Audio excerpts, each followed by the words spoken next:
Vision Radio 345, Awesome in Talk, serving our community.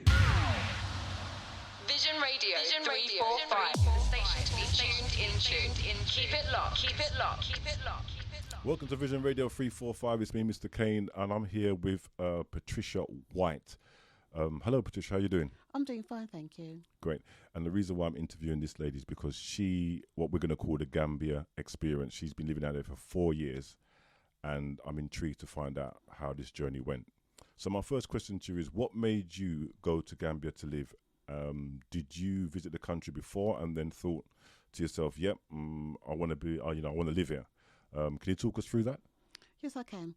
The reason why I went to Gambia is I was going there for 1 week, 2 weeks, and then I went for 6 months, and then I decided I'm going to live here. Okay. You know, I just felt at peace, and my health, especially for my health. Right. I felt so much better over there. I wasn't I was suffering from arthritis and kidney problems, so I felt so relaxed, and I wasn't in as much pain as I was in London. Wow. And what was that due to? Was that due to the weather, the climate, the food? It was the climate, and also I was drinking a lot of herbal medicine as well. Okay. So there's a lot of herbal things. So give us some example of the kind of stuff you was drinking. I was drinking eucalyptus, moringa, the neem tree, which is very good for colds and kidney problems and all that.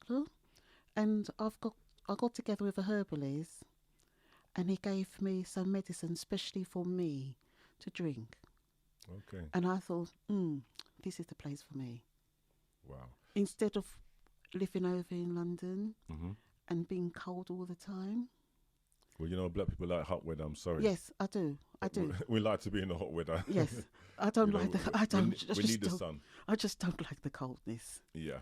I just can't wait to get back there. Wow. So firstly, before we go into the next question, what's the temperature like when you get up in the morning? Hot. Wow. Sometimes it could be a little bit cold. Yeah. But then time 1 o'clock, gee, it's hot. It's hot. It's hot. Wow. It's hot that you're sweating. But have you got a cool breeze around at some point during the daytime, or it's just constantly? It's constantly hot. Wow.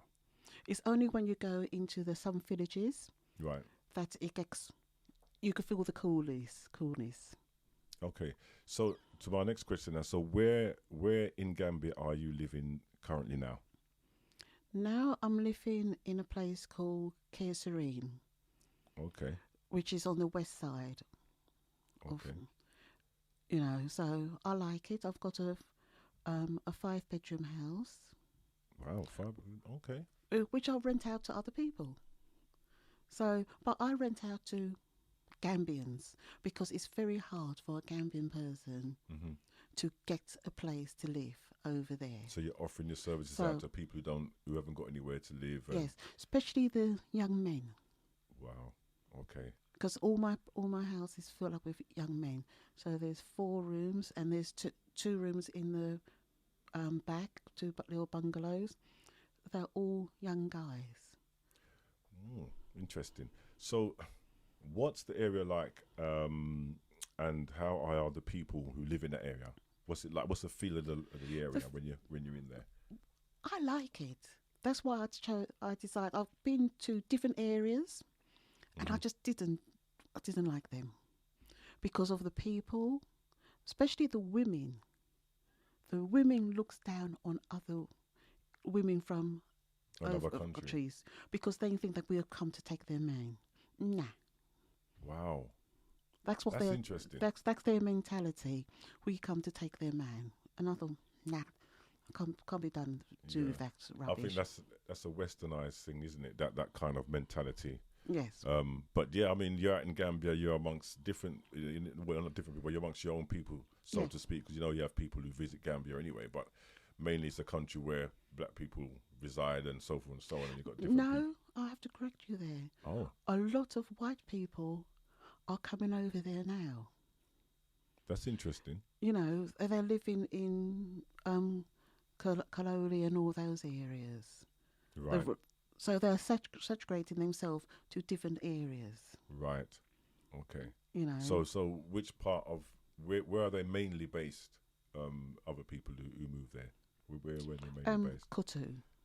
Okay, is that a more built up area or is it? That's a more built up area. Okay, right, interesting. I've never been to Gambia. I've heard so much about it. I've got some friends out there who are doing some good stuff. So it's great to hear that you're giving me the Gambia experience at the moment. Yeah, it's interesting. So I heard that there are some Jamaican people living in Gambia. Have you seen any Jamaicans in your... Sorry, can I correct that? There's a lot of Jamaicans living there. You could see a lot of Jamaicans. There's a lot of Jamaican restaurants as well. Jamaican-owned restaurants. There's Jamaica, which I used to work at. Yeah. Then there's Motu as well. That's run by a Jamaican lady. And then there's others. There's Jerk and Juice as well. All in Gambia? All in Gambia.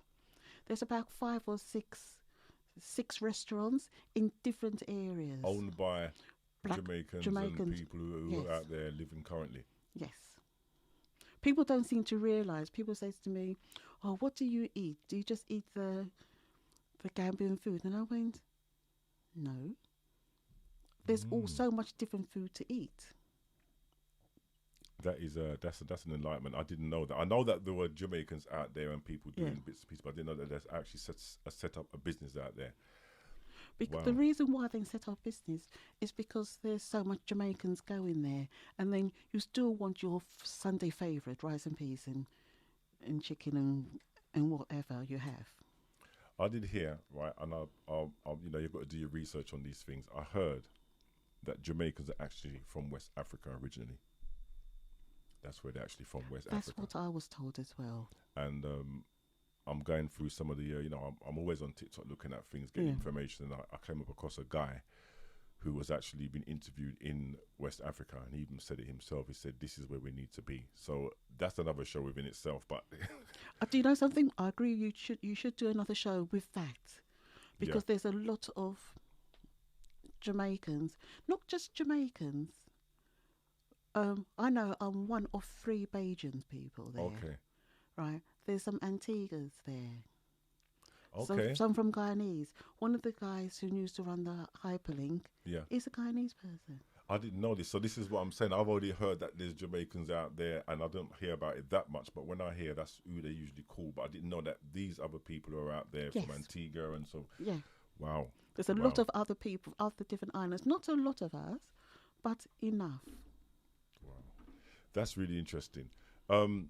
So before we go into our break, I just want to ask you this question as well, because I know that out there, I hear you got great food, you got people doing a number of things, and probably, as you said, businesses running out there as well, and other people who are coming from different countries are settling there and doing well themselves. So one of the things I want to ask, because obviously this affects everybody, what facilities are available in terms of the healthcare? The healthcare, I've got kidney problems, stage 3 kidney disease. Right, if you have a good hospital, like I'm under treatment in the Queen Elizabeth in Banjul. Okay. And it looks clean, and the majority of the doctors are Cuban doctors. They are the best doctors. Right. I did have one Gambian doctor, but he said to me, "I can't treat you." At least he was honest. Yeah. And he said that he can't treat me. And he recommended me to go to Banjul, and I did. And you was happy with the facilities? I'm happy with the facilities and all that lot. Sometimes you'll be put off when you first go in there because it looks dirty, but the service in general is very, very good. Wow. We're going to hold it there. This is Mr. Kane on Vision Radio 345 interviewing Patrica White, who has spent 4 years in Gambia, and I'm learning something here because there's quite a few things that I didn't know, which I know now. Stay tuned and stay locked into Vision Radio 345. Back after these ads. Vision Radio 345. Awesome in talk. Serving our community. Vision Radio 345. The station to be tuned in. Keep it locked. Keep it locked. Keep it locked. Keep it locked. Is your vehicle giving you unexpected issues? Problem Fix is your #1 call-out mechanic. car service, engine issues, gearbox, brake and suspensions, electrical failure, no job too hard to take on. Quality and workmanship to a high standard. A minimum call-out fee of just £30. Call 07 957 221136 right now. Problem fixed, your number one mechanic. There are lions and there are sheeps. We are lions. For self-determination, you need to know yourself. Visit blacktowermedia.com. There is no time to sit around and wait. Don't you know the world is of love? Content, 13 tribes, community matters, African and island news, music, videos. Roam with the lions, blacktowermedia.com.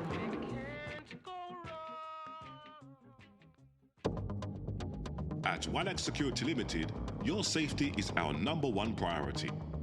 We can provide backdoor supervisors, also corporate security, private security, CCTV security, and event security.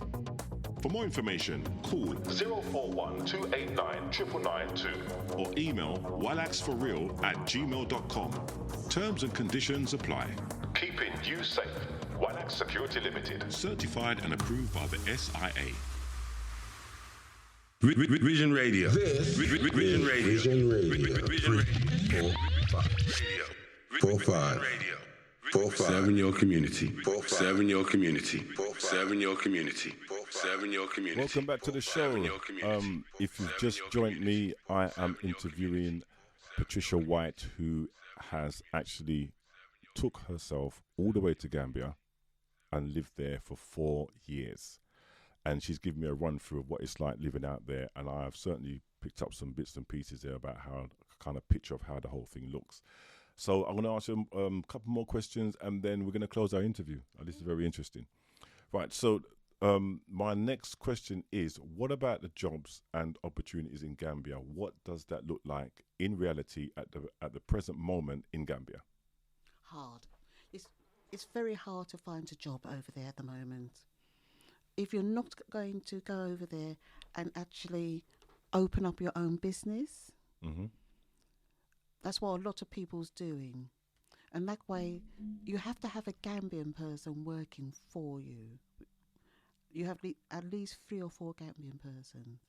So obviously there's got to be a bit of trust built up there. People sit down and work out their business properly, so no one gets affected in any way, so everybody benefits in the terms of working together. But a lot of people don't like the Gambians, and I always say to them, why you come over here if you don't like the people?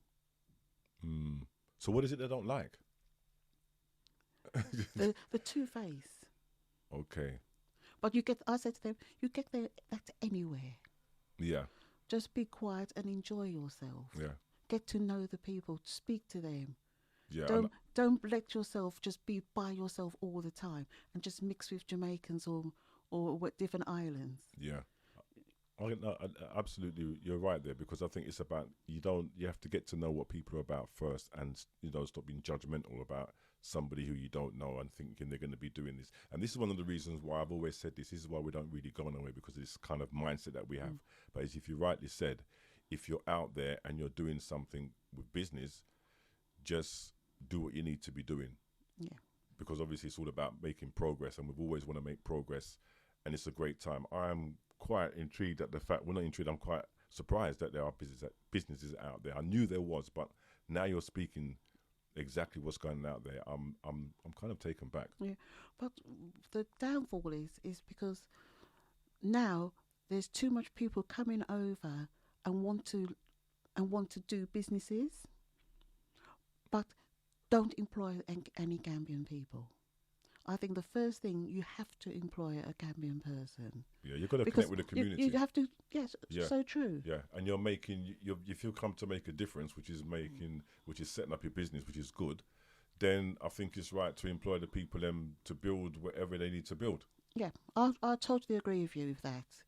Because I used to work in a restaurant, and I used to say to the guy, We need to get some Gambian people, Mm. especially the guys. There's too much guys unemployed in Gambia. And they've got an opportunity right there to give Yes. them that employment. Is it because of the financial situation why they don't do that, or what's behind that mostly? Foolishness, really.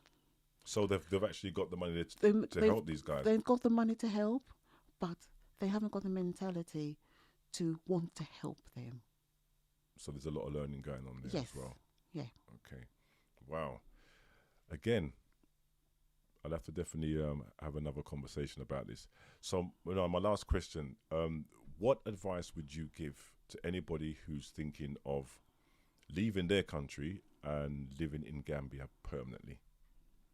Lisa, I've done it. To me, the first thing was I went there for about 1 week, 2 weeks, and then I went for 6 months. And I thought, yes, this is a place for me. And it's hard because being a woman by herself, you get everyone, all the Tom, Dick, and Harry, wanting to chat you up, thinking you have money. Wow. And you just turn around and you know the way how to speak to them. I just told them to go away. I haven't got no money. And As simple as that. I don't wear jewelry or anything because that attracts. I could see some girls coming in wearing all flashed up and wearing jewelry and all that clothes and gold, and of course they will think you got money. Again, like we said in the interview, it's about the mindset, the change of the mindset, Yes. and that's where it starts from. But I think it's great that people are out there doing business and they're connecting with people, and it's going to be a slow process, but Yeah. I get it. The mindset has to change. Pat White, thank you very much for popping into the studio at Vision Radio 345 to do this interview. My last question to you is, it's not on my list, but when are you going back? In 3 weeks' time. She's going to Gambia in the big heat and leaving us here in the. Yeah, because it's too In the cold. cold. It's too cold up I here like in she said she jumpers. likes the heat, so Yes. yeah, that's great. That's great. And I said I've got a friend who's out there, and he's always saying, "Now come over there and You do should. so and so and check out what's going on." I'm thinking, okay, but I think we had a kind of discussion about this before, but it's something that I don't know. I'll have a think about that. But yeah, it's supposed to be a really good experience out there. I'm not knocking it. I'll have to go and see for Yeah. myself. I advise anyone to go to Gambia because it's a different experience from over here and from the West Indies as well. Some people say it's like a little Jamaica. No, Gambia is Gambia. Yeah. You have to go and see it for Experience it yourself. yourself. You know, enjoy the food because they make some gorgeous food as well. And so they are proud of their country. Which I like about, and they have different shows on and everything. Great. Okay, Pat. Thank you very much for the Gambia Experience. As I said, Patricia's been out there for 4 years. She's going back in 2 weeks. 3 weeks. In 3 weeks, and she can't wait to go back. You know, it's interesting. Again, Pat, thank you very much, Thank and you. hope to see you again. Thank you.